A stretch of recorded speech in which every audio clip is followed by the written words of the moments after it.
You're listening to Systemic Error Podcast. The failure was designed. Inside Trump's secret weapon to remake the courts in his favor, based on an article by Alex Henderson. Trump is building a loyalty court, not a judiciary. The real story. Donald Trump is not merely appointing judges. He is trying to turn the federal bench into an extension of his political operation. The source material shows the pattern plainly.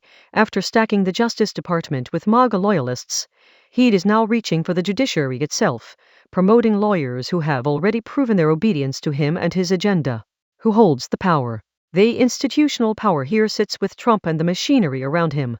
The White House, the Justice Department pipeline, and the party network that treats judicial seats as prizes to be handed out to dependable enforcers. Emil Bove is the example the reporting uses for a reason. He is not being elevated because he represents judicial independence. He is being elevated because he was Trump's personal lawyer, then a senior Justice Department official who pushed Trump's agenda, including his deportation policy. That is the point. The reward is not competence in any neutral sense. The reward is loyalty. The loyalty test. The older model, as the article notes, ran through the Federalist Society, a conservative legal pipeline that at least pretended to value jurisprudential discipline. Trump's current model is simpler and uglier. He is turning to lawyers he feels would be more loyal to him and his agenda. That is not judicial selection. That is personnel capture. The praise from MAGA allies makes the corruption even more obvious. Attending a Trump rally is treated as a badge of honor. A trolling meme placing Bove and Judge Aileen Cannon on a future Supreme Court is not a joke so much as an admission. These people understand the courts as a partisan engine, and they are delighted by it. What the framing misses. The weak frame in coverage like this is the temptation to treat the issue as a personnel controversy, a matter of public criticism, inappropriate optics, or a judge who is simply too political. That blurs what is actually happening. This is not awkward behavior around the edges of neutrality. This is deliberate institutional degradation. Nancy Gertner's concern, quoted in the article, goes straight to the heart of it.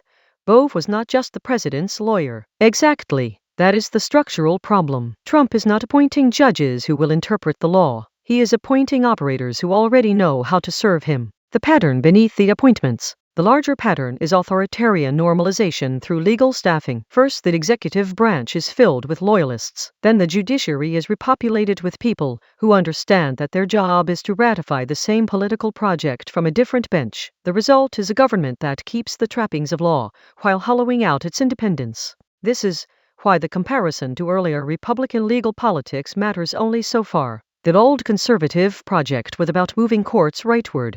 Trump's project is more naked. Make them personally faithful. That is a more dangerous form of capture because it abandons even the pretense of institutional restraint. The meaning. The article is evidence of a regime that treats law as an instrument of personal power. The judges, the prosecutors, the handlers, the meme makers all understand the assignment. Protect Trump, launder the loyalty, and call it jurisprudence. That is not a malfunction in the system.